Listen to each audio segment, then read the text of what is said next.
الحمد لله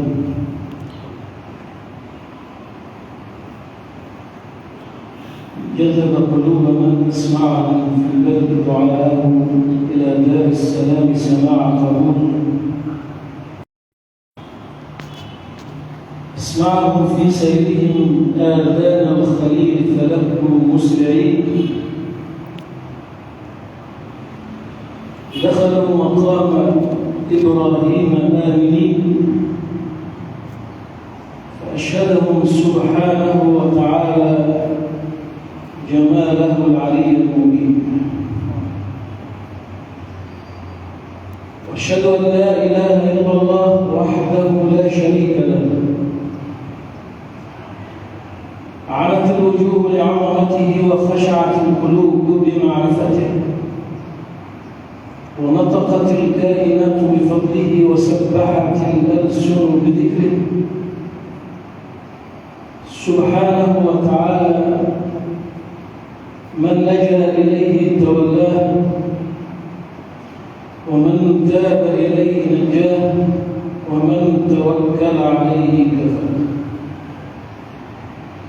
وأشهد أن سيدنا وحبيبنا ومولانا محمدا رسول الله صلى الله عليه وآله وسلم اللهم صل وسلم على بيت الله المعمور بالله ونور الله الدال على الله شفيع المذنبين التائبين حبيب رب العالمين صلاة يا ربنا تشرح بها صدورنا وتيسر بها أمورنا وتقضي بها حوائجنا وتمنحنا بها من كل خير وتحصننا بها من كل شر آمين يا رب العالمين. ورضي اللهم تبارك وتعالى عن أهل بيت المصطفى الطيبين الطاهرين وصحابته الهادين المهديين وجميع أولياء الله الصالحين. أما بعد، إخواني وأحبابي في الله ورسوله صلى الله عليه وآله وسلم، قال سبحانه وتعالى في كتابه: الحج أشهر معلومات فمن فرض فيهن الحج فلا رفث ولا فسوق ولا جدال في الحج وما تفعلوا من خير يعلمه الله وتزودوا فإن خير الزاد التقوى واتقون يا أولي الألباب. الحج هو الركن المالي البدني القلبي. ركن مالي حين الاستطاعة، ولله على الناس حج البيت من استطاع إليه سبيلا ومن كفر فإن الله غني عن العالمين.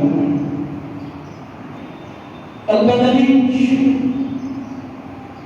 للانتقال من مكان إلى مكان. القلبي أو الروحاني فإن الجسم لا ينتقل مرحلة من مراحله إلا وتنتقل الروح مرحلة من مراحلها حتى تصل إلى القدس الأعلى. إن الحق تبارك وتعالى ما جعل تلك العبادات إلا لحكمة علية. نعم، وجب علينا الائتمار بأوامر الله عز وجل، ولكن لا بد وأن نشهد آياته العلية في تلك الأحكام.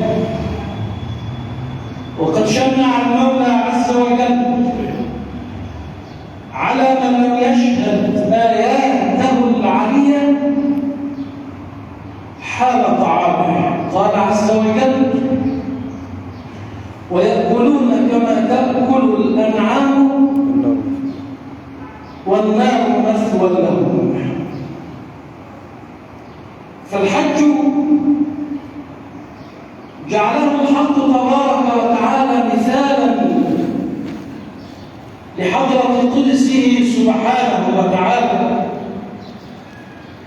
الكعبة رمزا للعرش، مكة رمزا للجنة، البيت الحرام رمزا لحضرة القدس، منى مقام الأنس، المشعر الحرام مقام الخوف، عرفة مثالا لأرض المشجر.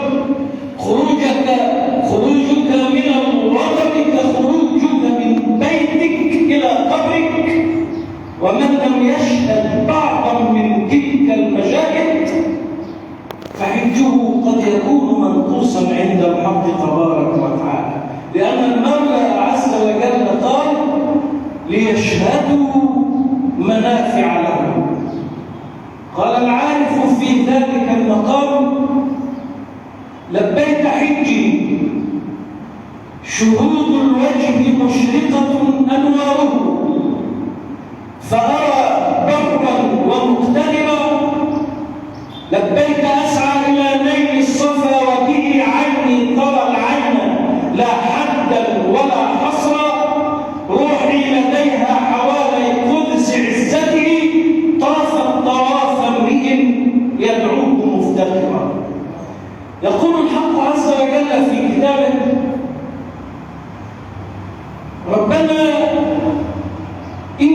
أسكنت من ذريتي بواد غير ذي زرع عند بيتك المحرم ربنا ليقيموا الصلاة فاجعل أفئدة من الناس تهوي إليهم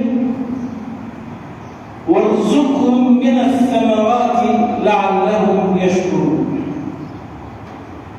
حينما يقول المولى عز وجل ربنا واجعل أفئدة من الناس تهوي إليهم، فالجاعل في ذلك المقام هو الله، ليس لك فضل في أن تتشوق في الذهاب إلى بيت الله الحرام، وإلا فمن الذي منحك الشوق حتى اشتقت؟ ومن الذي أشهدك الجمال حتى عشقت؟ ومن الذي أخرجك من حيطة آثار إلى فسيح الأنوار؟ هو الله سبحانه وتعالى. يقول العارف في ذلك الشوق وذلك الهيام ما لي أحن إلى المحبوب قد ذكر شوقا كأني به في الذكر قد حضر لبيك لبيك يا مذكور لي أمل قلبي يلبي ومن ذكراك قد عمر واجه بوجهك يا مذكور ذا شجر مجلاك أملي وعقلي بالبهى سكر. يقول الحق عز وجل في كتابه وأذن في الناس بالحج يأتوك رجالا وعلى كل ضامر يأتينا من كل فج عميق. الأذان في الناس على الخليل عليه السلام، أما الداعي في قلب العبد ولروح العبد هو الله عز وجل. الذي يسمعك الأذان هو الله، المنادي هو الخليل، والذي يسمعك هذا الأذان هو المولى تبارك وتعالى. والعارفون دائما وأبدا في دنياهم بل وآخرتهم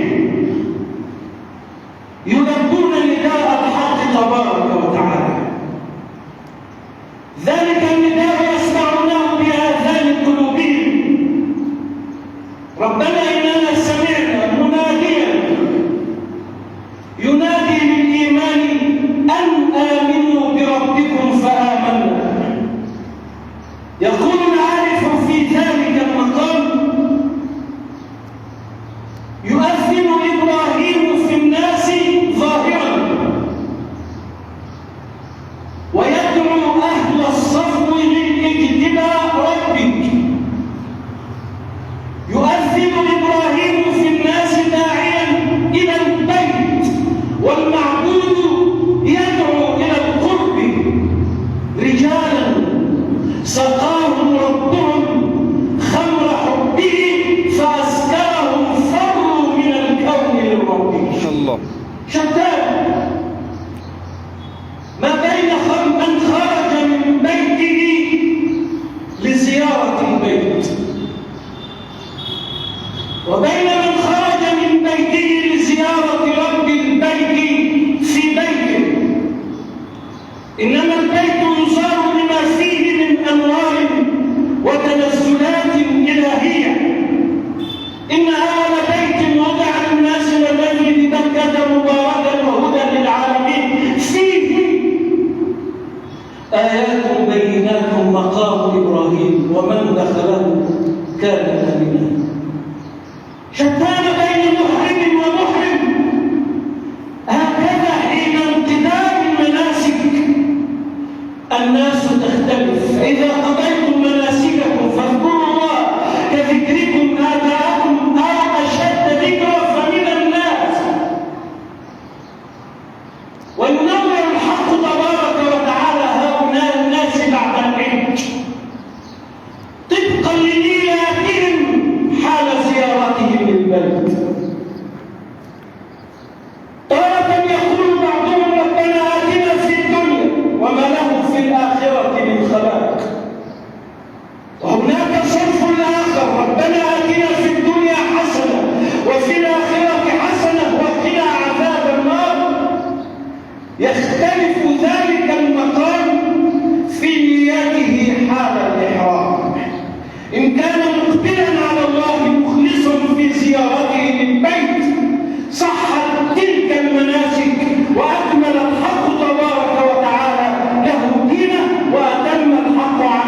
سبحانه عليه نعمته.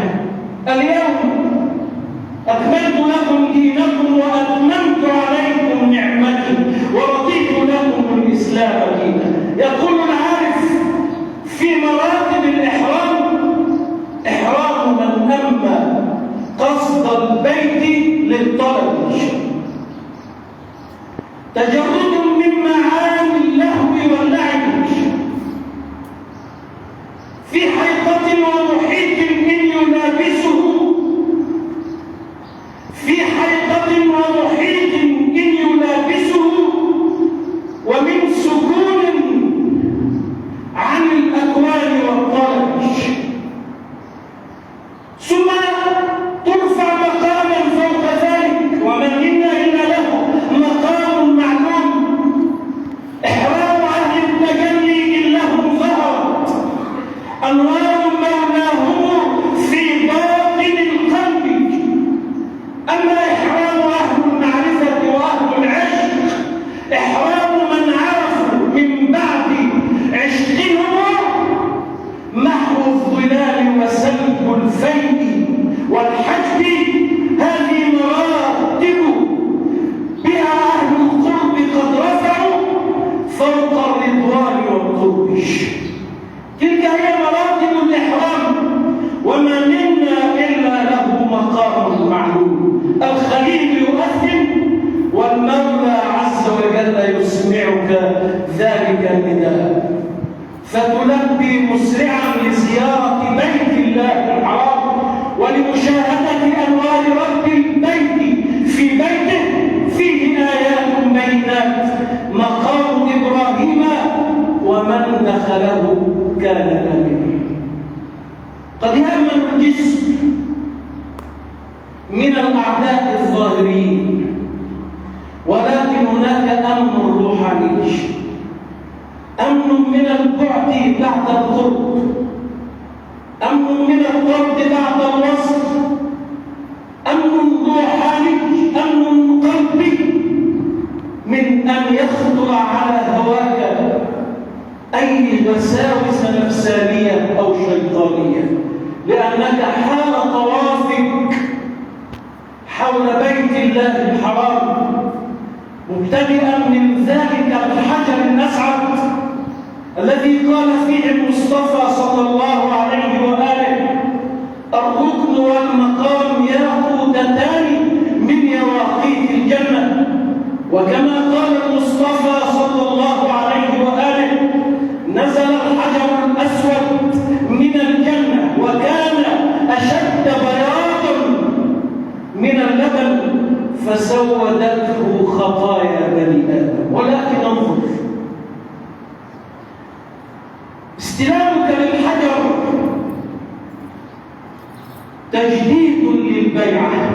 الله. بيعة الخليل عليه السلام الذي وضع الحجر بيده،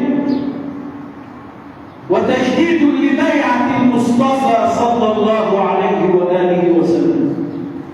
إن الذين يبايعونك إنما يبايعون الله، يد الله فوق أيديهم. ومعلوم أن الحجر يمين الحق تبارك وتعالى في الأرض، فإذا كانت حجارة تشهد لمن التمسها أو قبلها يوم القيامة، فكيف باليمين الحق صلى الله عليه وآله وسلم؟ يا أيها النبي إنا أرسلناك شاهدا ومبشرا ونذيرا وداعيا إلى الله بإذنه وسراجا منيرا. وكما لا يصح الطواف إلا ابتداء ومبايعة لذلك الحجر، لا يصح إسلامك ولا ترفع مقاما إلا بعد تجديد بيعتك دائما لسيد الخلق صلوات الله وسلامه عليه.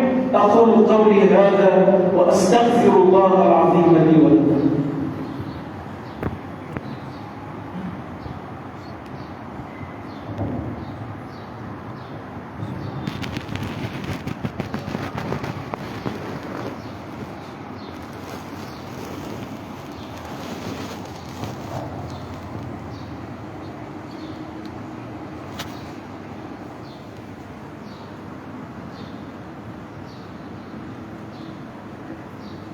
الحمد لله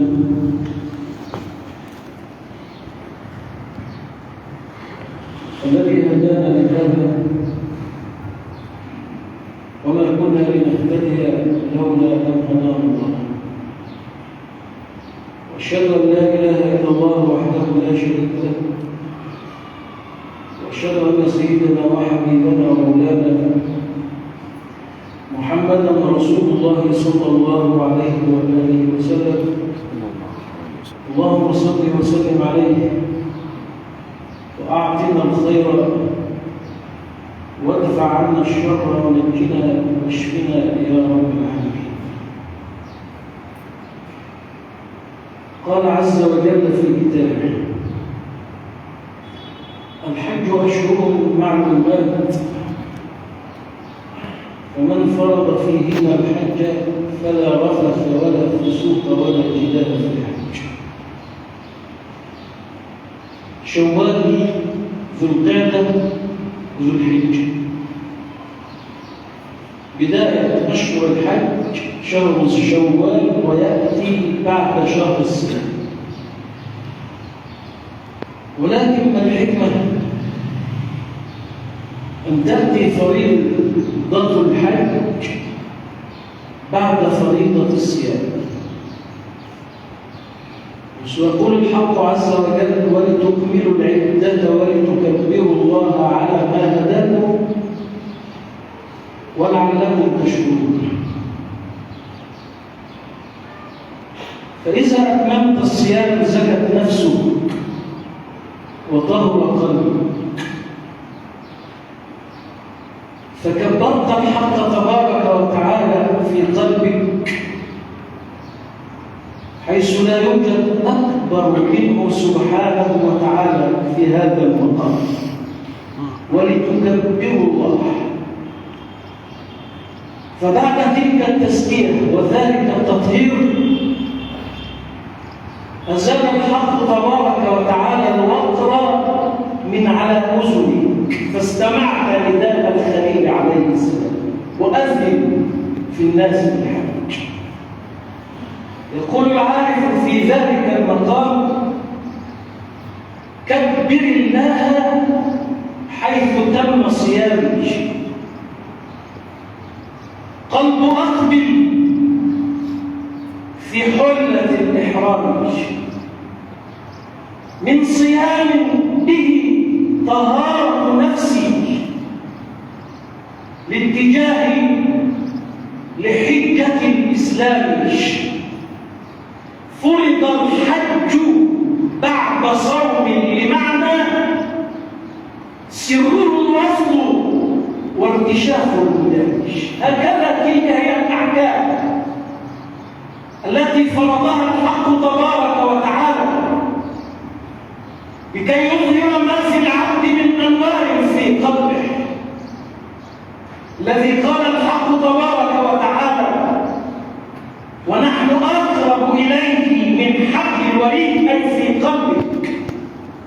واعلم أخي في الله أن المصطفى صلى الله عليه وآله وسلم جعل حرمة المؤمن عند الله أعظم من حرمة الكعبة. نعم، لما لا؟ والحق تبارك وتعالى قال فيك: ما منعك أن تسجد لما خلقت بيديك. والحق تبارك وتعالى قال فيك: فإذا سويته ونفخت فيه من روحي فقعوا له ساجدين. نعم، هذا البيت فيه أنوار وآيات بينات، ولكن لا يسعني أرضي ولا سمائي ولا